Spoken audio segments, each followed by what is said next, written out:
మళ్ళీ జగన్ నోట సినిమా చూపిస్తా అనే మాట తాజాగా పిఎస్సి భేటీలో. ఒక యాప్ సిద్ధం చేస్తున్నాం, ఇందులో మొత్తం అన్ని కంప్లైంట్లు ఇందులో నమోదు చేయండి. వైసీపీ డిజిటల్ లైబ్రరీకి మీ ఫిర్యాదులన్నీ వెళ్తాయి, ఆధారాలు ప్రూఫ్లు అన్నీ ఉంటే అందులో అప్లోడ్ చేయండి, అందులో ఒక్కొక్క బటన్ నొక్కుంటా వెళ్ళి మొత్తం మీ కంప్లైంట్ని అందులో నమోదు చేయండి అనేది తాజాగా జగన్మోహన్ రెడ్డి చెప్పిన మాట. ఒక రకంగా వైసీపీ నాయకులందరికీ ఒక పెద్ద భరోసా అవుతుందా ఈ యాప్? ఎందుకంటే రెడ్ బుక్ చూస్తే వణుకుపోతున్నారు, రెడ్ బుక్ పేరు చెప్తే భయపడుతుంది వైసీపీ అనేది నారా లోకేష్ గారు లాంటి వాళ్ళు డైరెక్ట్గా మాట్లాడుతున్నారు టీడీపీ నాయకులు.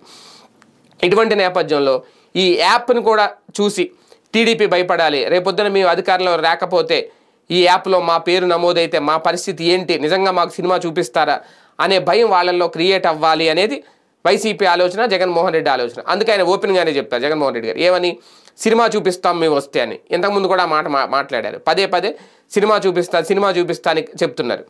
అంటే ఒక రకంగా భయపెడుతున్నారు.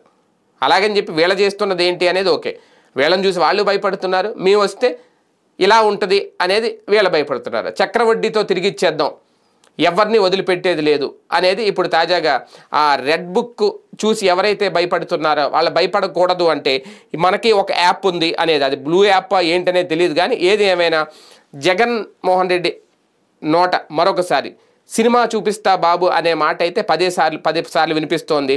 మరి అధికారంలోకి వచ్చినప్పుడు కదా అనేది కొంతమంది చెప్తున్నమాట. ఏం జరుగుద్దో చూడాలి.